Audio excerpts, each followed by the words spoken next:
आदौ देवकी देव गर्भजननम गोपी गृहे वर्धनम माया पूतना जीवितापहरणम गोवर्धन धारणम कंस छेदनम कौरवादि हननम कुंती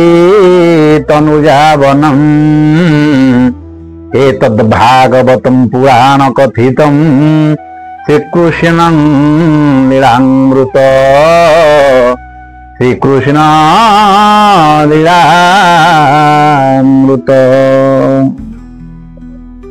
जय जगन्नाथ।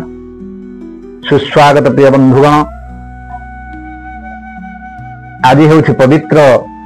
गणपर्व आलोकर पर्व दीपोत्सव दीपावली। यह दीपावली अवसर में आपण मान समस्त को दीपावली हार्दिक हार्दिक शुभेच्छा एवं अभिनंदन। धारावाहिक क्रमे आज हूँ पवित्र कार्तिक मास चतुर्दश दिवस। यही चतुर्दश दिवस रे मु आपण मान पवित्र कार्तिक महात्म्य चतुर्दश अध्याय को पाठ कर श्रवण करने जाऊँगी। श्रद्धार सहित आपण मैंने श्रवण कले श्रम सार्थक हेब। जय जगन्नाथ। है शुण हे पृथु महारथा एथु अंतरे जा कथा से जलंधर नामे वीर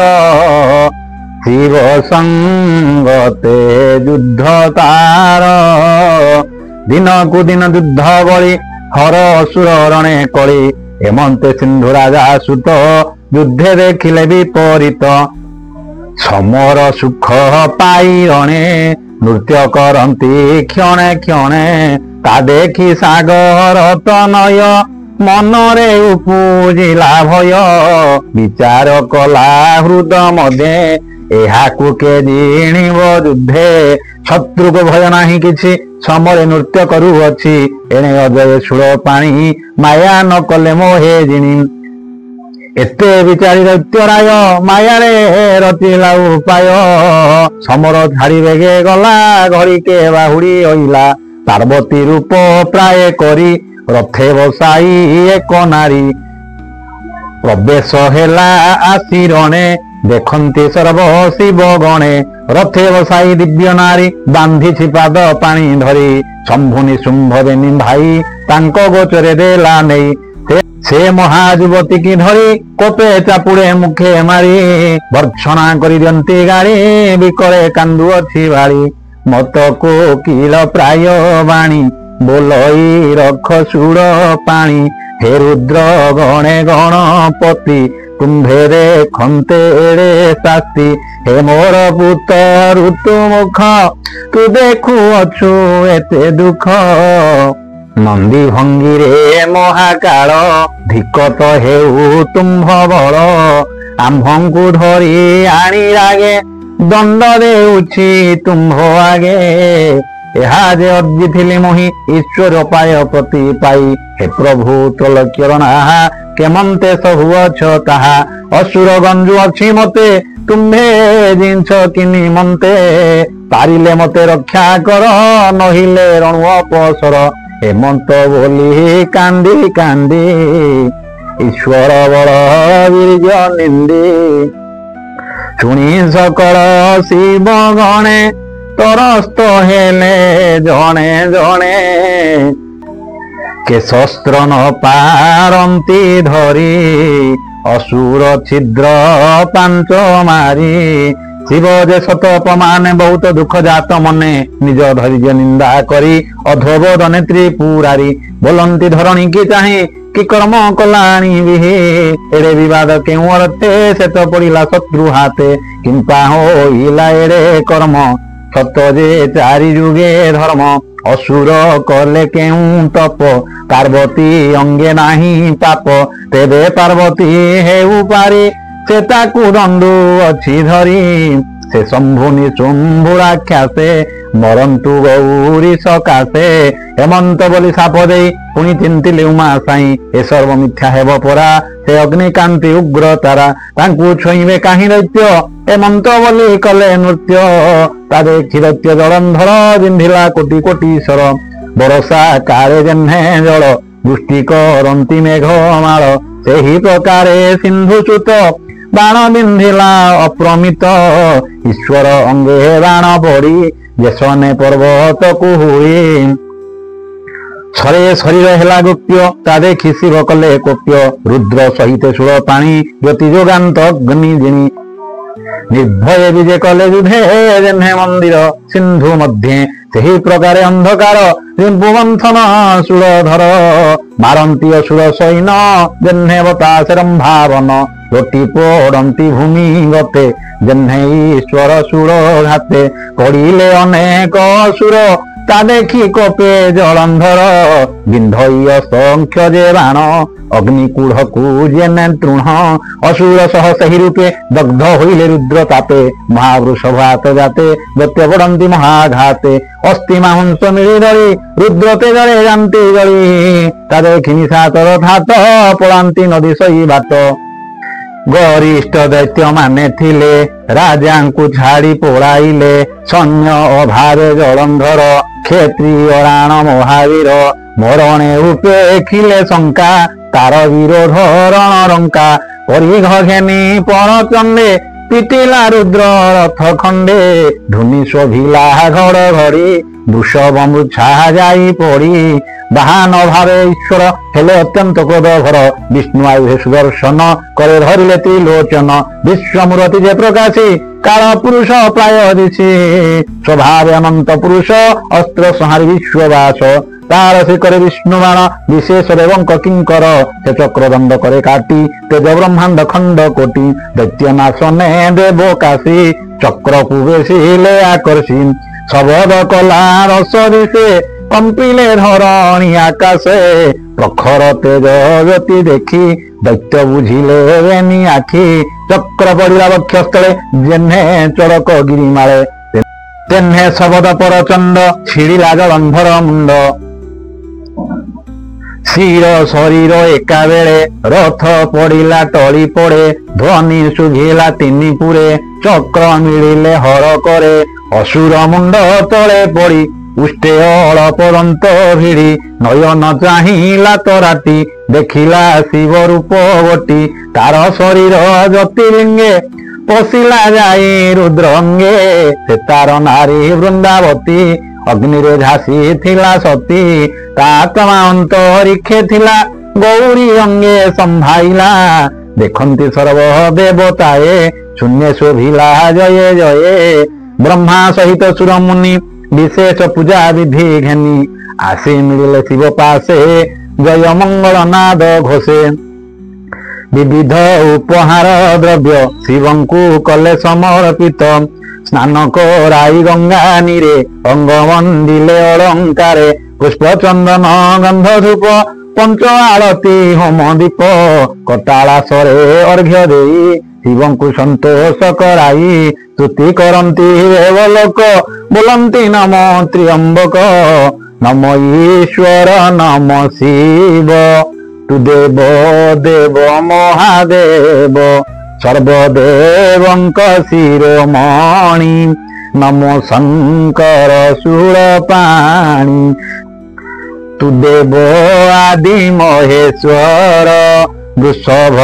ଧ୍ୱଜେ ବିଶ୍ବେଶ୍ୱର ଅଖିଳ ବ୍ରହ୍ମାଣ୍ଡର ପତି ତୋତେ ଚିନ୍ତନ୍ତି ସିଦ୍ଧିପତି ନମସ୍ତେ ଦେବ ପଶୁପତି ତୁ ଦେବ ଏକା ବିଶ୍ୱମୃତି ତୋର ଚରଣେ ଯୋଗୀ ଜନେ ଶଙ୍କା ଉପେକ୍ଷି ଘୋର ବନେ ଆନନ୍ଦେ କାଳ କାମନାସୀ ଜନ୍ମ ମରଣ ଦୁଃଖ ଧ୍ୱଂସୀ ସେ ଭସ୍ମ ରେଣୁ ଅଙ୍ଗେ ନାଖି ଆତ୍ମାକୁ କରୁଥାନ୍ତି ସୁଖୀ ଏଣେ ତ ବିଭୂତି ସମ୍ପଦ ଜ୍ଞାନୀ ହିଁ ଜ୍ଞାନର ପ୍ରମୋଦ ଅଜ୍ଞାନୀ ଜନକୁ ତ ଭାବ କେବେ ନୁହଁ ସୁଲଭ ପାଷାଣ୍ଡେ ତୋର ମାର୍ଗ ଭୁଲି ସଂସାର ମରୁଥାନ୍ତି ବୋଲି ତାର ବିଭୂତି ଘେନି ଭ୍ରାନ୍ତି ସିନ୍ଧୁକ ପ୍ରାୟ ନାଶ ଯାନ୍ତି ଏ ଦୈତ୍ୟ ସାଗର ତନୟ ଆମ୍ଭକୁ କାଳ ଦଣ୍ଡ ପ୍ରାୟ ଦେବଙ୍କୁ ଦେଲା ଯେତେ ଦୁଃଖ ତୋତେ ନ ଚିହ୍ନି ମହାମୂର୍ଖ ତୋର ଶ୍ରୀ କରେ ପ୍ରାଣ ଦେଲା ତେଣେ ଜଗତ ଦୁଃଖ ଗଲା ତୁ ଦେବ ଦେବ ଦୁର୍ଗାପତି ଖଣ୍ଡିଲୁ ଦେବଙ୍କ ବିପତି ଏଣେ ହୋଇଲୁ ଆମ୍ଭେ ସୁଖୀ କେପାରେ ତ ମହିମା ଲେଖି କେବଳ ଶିବ ନାମ ତୋର ଚିନ୍ତିଲେ ଦୁଃଖ ଯିବ ଦୂର ଯେ ଜନ ସୁମରିବ ନିତ୍ୟେ ସେ ଯିବ ଶିବ ଲୋକ ଅନ୍ତେ ଏ କଥା ତଇ ପ୍ରମାଣ ଏବେ ଦୁର୍ଲଭ କଥା ଶୁଣ ବିଷ୍ଣୁ ଯେତକ ପ୍ରିୟା ଛଳେ ଅସୁର ପୁରେ ମାୟା ବଳେ ହରିଲେ ଜଳନ୍ଧର ନାରୀ କପଟେ ଦୈତ୍ୟ ରୂପ ଧରି ତା ସତୀବ୍ରତ କରି ନାଶ ପୁଣି ଧରିଲେ ନିଜ ବେଶ ସେ ରୂପ ଦେଖି ବୃନ୍ଦାବତୀ ବିଷ୍ଣୁକୁ ସାପ ଦେଇ ସତୀ ଆପେ ଅନଳେ ଜେଲା ଘାସ ତା ଦେଖି ଅନାଦି ପୁରୁଷ ବିଷାଦେ ସ୍ତମ୍ଭୀଭୂତ ହୋଇ ବଦରି ସ୍ଥାନେ ଛନ୍ତି ରହି ଏ ବଡ଼ ଦୁଃଖଦ ପ୍ରମାଦ କେମନ୍ତେ ଖଣ୍ଡିବ ବିଷାଦ ଆମ୍ଭେ ନ ଜାଣୁ ସୁର ମୁନି ତୁମ୍ଭେ ଯେ କାତମା ଜ୍ଞାନୀ କହ ଏଥକୁ ଉପଦେଶ ବିଷ୍ଣୁ କେମନ୍ତେ ହେବେ ତୋଷ ମନୁ ସନ୍ତାପ ଉପେକ୍ଷିବ ସନ୍ତୋଷେ ନିଜ ପୁରେ ଯିବ ଏଥକୁ କହିବା ଉପାୟ ଏମନ୍ତ ବୋଲି ଦେବତାଏ ନ ମିଳେ ଈଶ୍ୱର ଚରଣେ ଅଶେଷ ବ୍ରହ୍ମାଣ୍ଡ କାରଣେ ଏମନ୍ତ ଦେବଙ୍କ ବଚନେ ଶ୍ରୀ ମହାଦେବ ସୁପ୍ରସନେ ବୋଲନ୍ତି ଶୁଣ ସର୍ବଦେବେ ବିଷ୍ଣୁ ବିସ୍ମୟ ମନେ ଦେବେ କେ ତାଙ୍କୁ ପାରିବ ପ୍ରବୋଧି ମତେ ତ ନଦିଶଇ ବୁଦ୍ଧି ଗୋମାୟାଦି ମହାମାୟେ ସେ ଅବା ଜାଣିବେ ଉପାୟ ତୁମ୍ଭେ ତାହାଙ୍କୁ କର ସ୍ତୁତି ଖଣ୍ଡିବ ଶେଷ ଦୁର୍ଗତି ହେମନ୍ତ କହି ଉପଦେଶ ହର ଗମିଲେ କପିଳାସ ସକଳ ଶିବ ଗଣ ତୁଲେ ନିଜ ଭୁବନେ ବିଜେ କଲେ ଗୌରୀଶ୍ୱର ଗ୍ରତେ ଦର୍ଶନେ ସୁଖୀ ହବା କେତେ ଜାଣନ୍ତି ଅବାବେ ନିଜନେ କେ ତାହା ବର୍ଣ୍ଣିବ ବଚନେ ଏଥୁ ଅନ୍ତରେ ଶୁଣରାଏ ଶିବ ଆଜ୍ଞାରେ ଦେବତାଏ ଜାହ୍ନବୀ ଜଳେ ସ୍ନାନ କରି ଯୋଗ ମାୟାକୁ ସ୍ତୁତି କରି ମହାଶୂନ୍ୟକୁ ଚାହିଁ ସ୍ଥିରେ କରନିରେ ଶିବେନି ଶିରେ ସର୍ବବଦନେ ଏକ ସ୍ତୁତି ବୋଲନ୍ତି ନମୋ ଆଦ୍ୟାସକତି ନମ ତ୍ରିପୁର ମହାମାୟେ ତ୍ରିଗୁଣ ଲକ୍ଷଣ ଉପାଏ ମନମୋହିନୀ ମହାମାୟା ବିଶ୍ୱସମ୍ଭବା ବିଶ୍ୱକାୟା ବିଶ୍ୱ ସଂସାରେ ଅଧିକାରୀ ସର୍ବସ୍ୱରୂପୀ ସିଦ୍ଧେଶ୍ୱରୀ ସର୍ବମଙ୍ଗଳା ନାମ ବହୁ ଆଶ୍ରିତ ଜନ ଦୁଃଖ ବହୁ ଆମ୍ଭେ ତୁମର ନିତ୍ୟ ଭୃତ୍ୟ ପ୍ରସନ୍ନ ହୁଅ ଆଦି ମାତ ଏମନ୍ତ ସ୍ତୁତି ଦେବେ ଭଣୀ ସେ ଯୋଗ ମାୟା ଯୋଗ ଜାଣି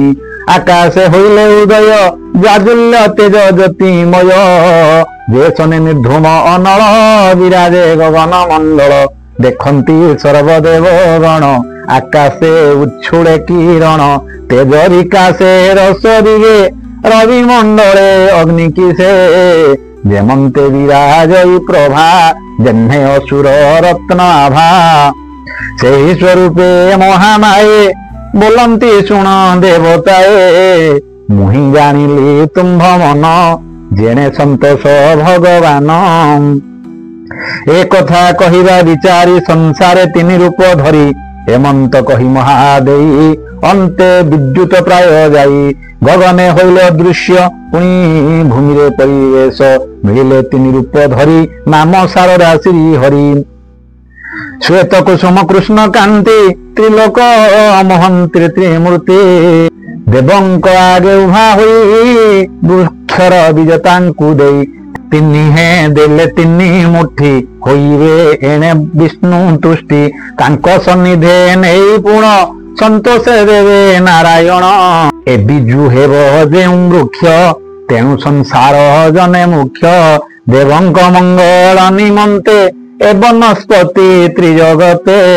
ହୋଇରେ ସର୍ବ କାମ ସିଦ୍ଧି ଏବେ ବିଷ୍ଣୁଙ୍କୁ ଏଣେ ବୁଦ୍ଧି ମନ୍ତ କହି ଶୁଭ୍ର କେଶୀ ଗଲେ ଯେ ଅନ୍ତରିକ୍ଷେ ମିଶି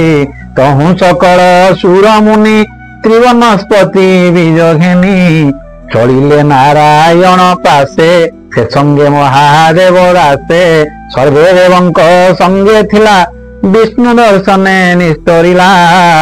ସେ ସର୍ବଦେବ ସଙ୍ଗେ ଥିଲା विष्णु दर्शने निस्तरिला। हरि ओम शांति।